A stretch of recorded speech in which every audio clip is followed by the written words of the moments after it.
اعوذ باللہ من الشیطان الرجیم بسم اللہ الرحمن الرحیم۔ حضور اکرم صلی اللہ علیہ وسلم نور مجسم صلی اللہ علیہ وسلم فرماتے ہیں کہ رمضان کے بعد محرم الحرام کا روزہ افضل ترین ہے اور فرض کے بعد افضل نماز صلاۃ اللیل یعنی رات کے نوافل ہیں۔ طبیبوں کے طبیب اللہ پاک کے حبیب صلی اللہ علیہ وسلم کا فرمان رحمت نشان ہے کہ محرم الحرام کے ہر دن کا روزہ ایک مہینے کے روزوں کے برابر ہوگا۔ سیدنا عبداللہ ابن عباس رضی اللہ تعالی عنہ کا ارشاد گرامی ہے کہ رسول اللہ صلی اللہ علیہ وسلم جب مدینہ منورہ میں تشریف لائے، یہود کو عاشورے کے دن روزے دار پایا تو ارشاد فرمایا یہ کیا دن ہے کہ تم روزہ رکھتے ہو؟ عرض کی یہ عظمت والا دن ہے۔ اس دن موسیٰ علیہ السلام اور اس کی قوم کو اللہ پاک نے نجات دی اور فرعون اور اس کی قوم کو سمندر کے اندر ڈبو دیا، اور موسیٰ علیہ السلام نے شکرانے کے طور پر اس دن روزہ رکھا۔ اسی وجہ سے ہم بھی سارے یہودی روزہ رکھتے ہیں۔ آپ صلی اللہ علیہ وسلم نے ارشاد فرمایا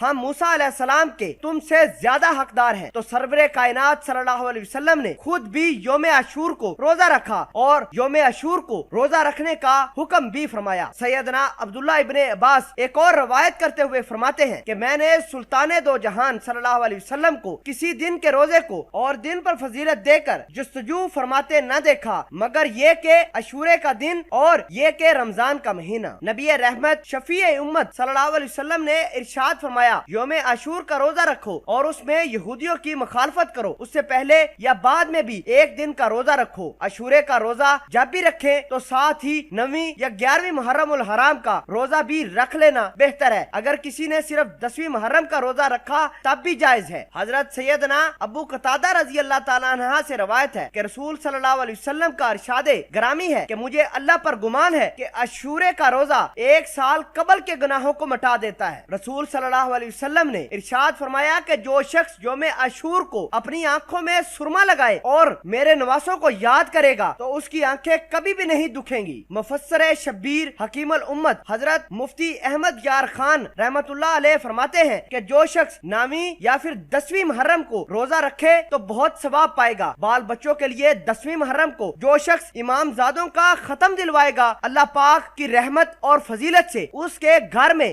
رحمت بھی ہوگی اور اس کے گھر میں رزق کی کمی بھی نہیں ہوگی۔ سامعین قدر، اس وجہ سے ہمیں 9ویں 10ویں یا پھر 10ویں 11ویں محرم کا روزہ ضرور رکھنا چاہیے، کیونکہ یہ سنت رسول ہے اور آدم سے لے کر محمد صلی اللہ علیہ وسلم تک یہ روایت چلتی آئی ہے۔ مختلف انبیاء اکرام کو اللہ نے یوم عاشور کے دن اپنی فضل اور رحمت سے ان پر جو مشکلات اور آزمائشیں تھی ان کو ٹال دیا، جیسا کہ آدم علیہ السلام سے جو غلطی ہوئی اس کی معافی بھی یوم عاشور کے دن ملی۔ یونس علیہ السلام مچھلی کے پیٹ سے باہر بھی یوم عاشور کے دن باہر نکلے۔ حضرت یوسف علیہ السلام اپنے بھائی سے یوم عاشور کے دن ملے، اور اس کے علاوہ موسیٰ علیہ السلام کو فرعون سے جو نجات ملی تھی وہ بھی 10ویں محرم یعنی یوم عاشور کو ملی تھی۔ اس وجہ سے تمام لوگ جو بھی مسلمان ہیں جو نبی صلی اللہ علیہ وسلم کے نواسوں سے شہزادہ کائنات سے محبت کا اظہار کرنا چاہتے ہیں تو وہ یوم عاشور کے دن روزے کا اہتمام کریں، اپنے گھر میں امام زادوں کا ختم ضرور دلوائیں۔ انشاءاللہ اللہ پاک ان کا اس دنیا میں بھی اچھا انجام کرے گا اور آخرت میں بھی اللہ ان کو کامیابی سے ہمکنار کرے گا۔ جزاک اللہ۔